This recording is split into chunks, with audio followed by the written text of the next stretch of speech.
Par où commencer? Chaque année, je fais cette vidéo. Je pense qu'elle me sert plus à moi qu'à vous en réalité. Mais en vrai, c'est important puisque quand même cette année, il s'est passé pas mal de choses. Bon, on va commencer très rapidement. Janvier. Qu'est-ce qui se passe en janvier? Bah forcément, je suis dans ma prépa MMA. J'atteins l'un de mes meilleurs physiques en termes de sèche. Je suis moins fort, je suis moins volumineux, je suis moins gras. Mais j'ai un physique plus fonctionnel pour le sport que je pratique en tout cas. Alors comment j'ai arrivé à atteindre ce physique? Bah, en fait les gars, ça peut paraître surprenant, mais je suis allé à l'entraînement.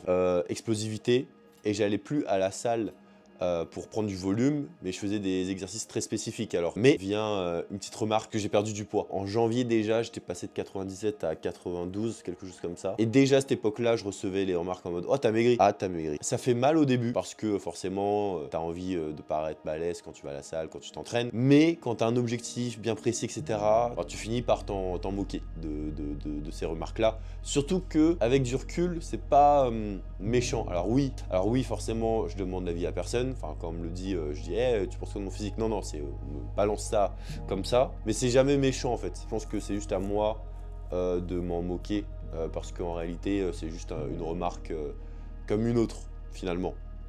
Parce qu'ils ont pas tort. J'ai littéralement maigri.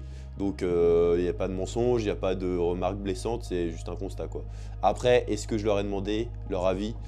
Non, mais ça c'est un autre débat. Et en plus de ça, la descente est même pas encore finie, puisque on est qu'en janvier là. On est en janvier, on arrive très rapidement février, mars, avril. Qu'est-ce qui se passe le 13 avril? Paris-Toulouse en vélo, c'est 823 km. Notre objectif c'est de le faire en 6 jours, soit un total d'environ 120 km par jour. Je pense que si vous êtes abonné, si vous êtes sur les réseaux, si vous êtes sur... Vous avez vu qu'on avait fait Paris-Toulouse avec Sylvain et Tristan. Arc sensationnel, défi de fou, expérience de vie humaine incroyable.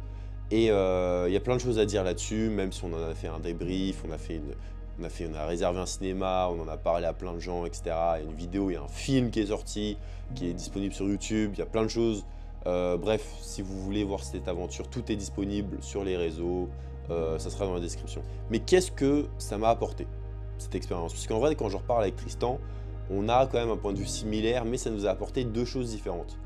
Là où on peut voir une expérience humaine incroyable, mentalement, j'ai commencé à partir de ce moment-là à voir les choses différemment pour ma pratique sportive en tout cas. Parce qu'en fait, là, on s'entraîne plus.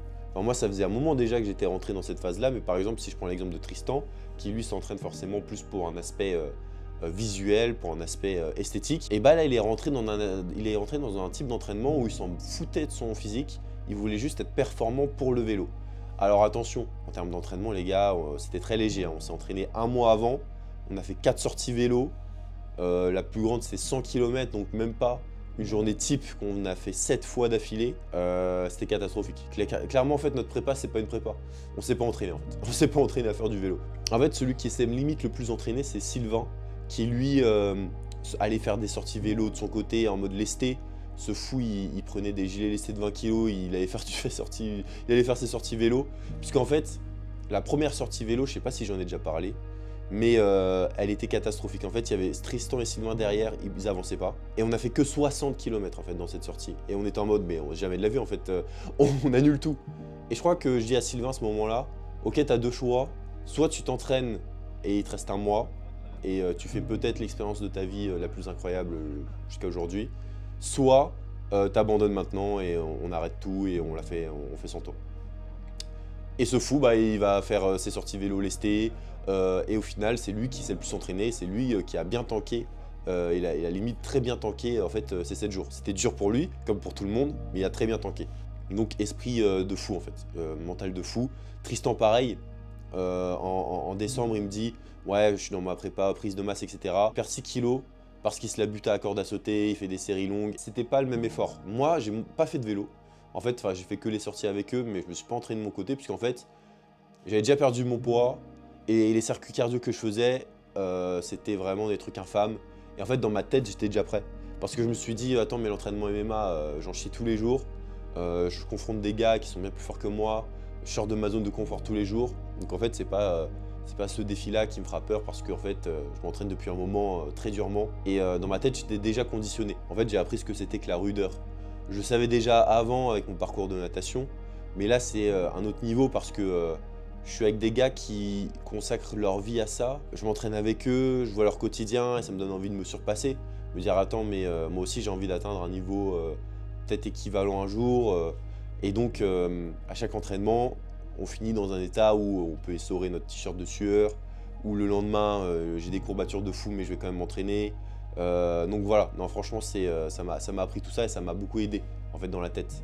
Et en fait c'est à ce moment-là aussi où j'ai arrêté de prendre des jours de repos, où j'étais habitué tous les jours à mettre mon corps dans un état compliqué. Donc forcément quand tu es habitué à ça, et le défi devient un peu plus simple entre guillemets. Mais surtout en fait, cette expérience elle m'a appris qu'avoir un physique pour avoir un physique ça sert à rien. En fait ça sert à rien. Parce qu'aujourd'hui, je pense que si Tristan il n'avait pas fait sa perte de 6 kilos, si c'était pas entraîné, il aurait jamais pu tenir le défi. Et au-delà du fait d'aller à la salle, d'avoir un physique, d'avoir des remarques, ouais c'est cool. Ouais les gens ils remarquent que tu fais du sport et tout, c'est sympa. Mais c'est vraiment la dernière chose pour laquelle on fait tout ça. Enfin, de mon côté en tout cas, mais je pense que Tristan et Sylvain pensent la même chose aujourd'hui. D'accord, t'as 50 ans, t'as un physique de fou furieux, t'es sec, t'es volumineux, mais en fait, ton CV de vie, c'est quoi? D'aller faire tes séries de 4x10 au biceps et au triceps et faire du DC tous les jours? Si derrière ton corps, tu l'utilises pas pour faire des trucs de fou furieux, à quoi il te sert en fait? Moi, je crois que j'ai envie de vivre une vie remplie d'aventures. Mon corps, je l'entraîne pour ça en fait. Plutôt que de rester dans une salle quotidiennement, avoir les mêmes personnes tout le temps, etc. Non, en fait, ça me saoule. Voilà, dire j'ai tant au DC, je squatte tant. Et au fond, les gars, on s'en bat un peu les couilles, non? En vrai, c'est pas le truc le moins intéressant dans la salle, ça. Après, voilà, chacun trouve midi à sa porte, chacun trouve ses objectifs. Mais en vrai, si ton corps, tu l'utilises que pour ça, c'est quand même un peu du gâchis. Bref, après ça est venu l'arc des 10 km.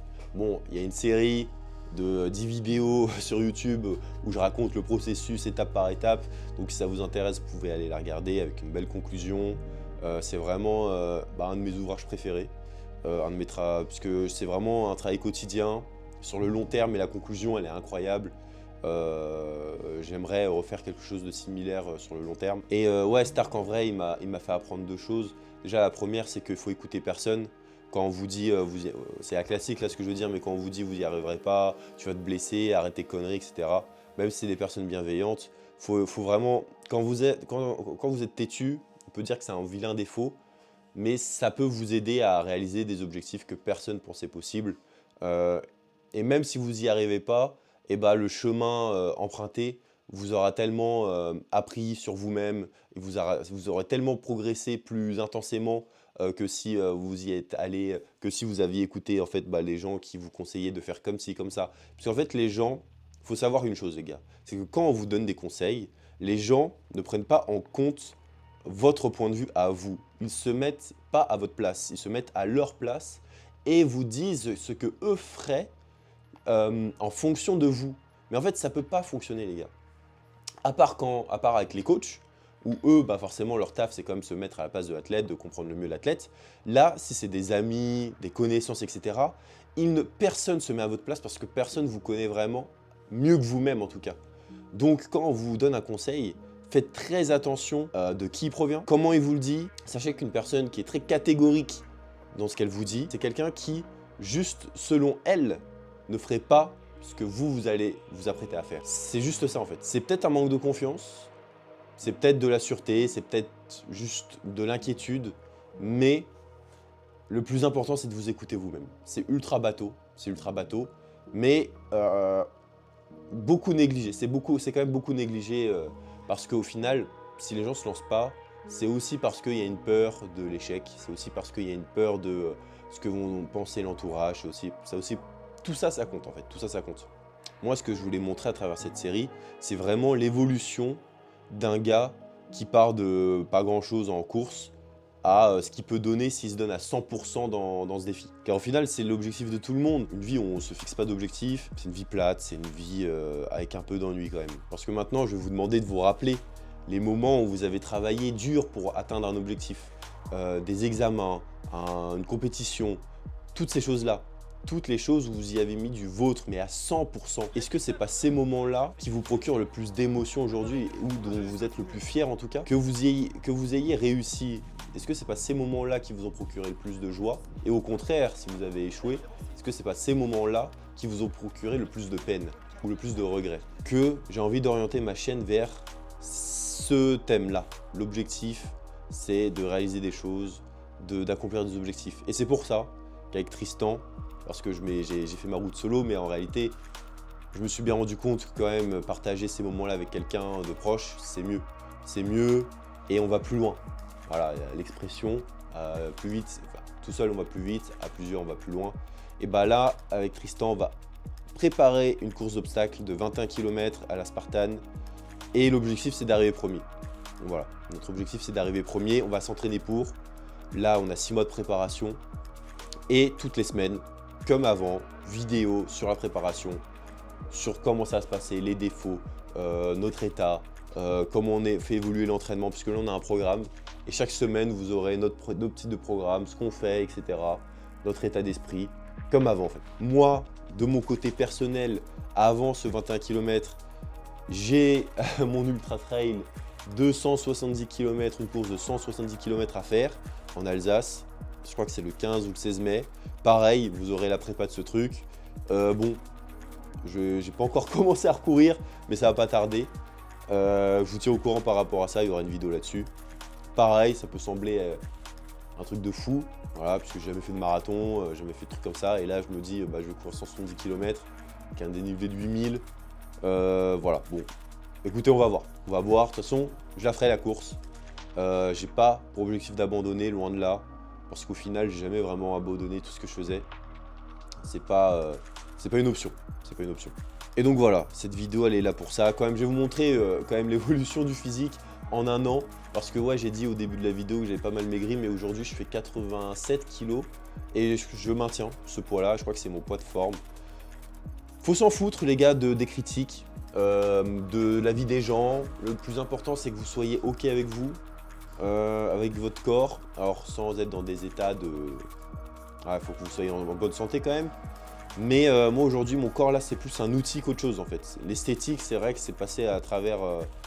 voilà, c'est pas que je m'en fous, parce que c'est quand même important d'avoir un beau physique, etc. Mais c'est secondaire. Maintenant, je l'utilise comme une arme pour le MMA, comme un outil pour les défis, et comme un état de bien-être pour ma santé mentale. En fait, le corps, il change plus trop.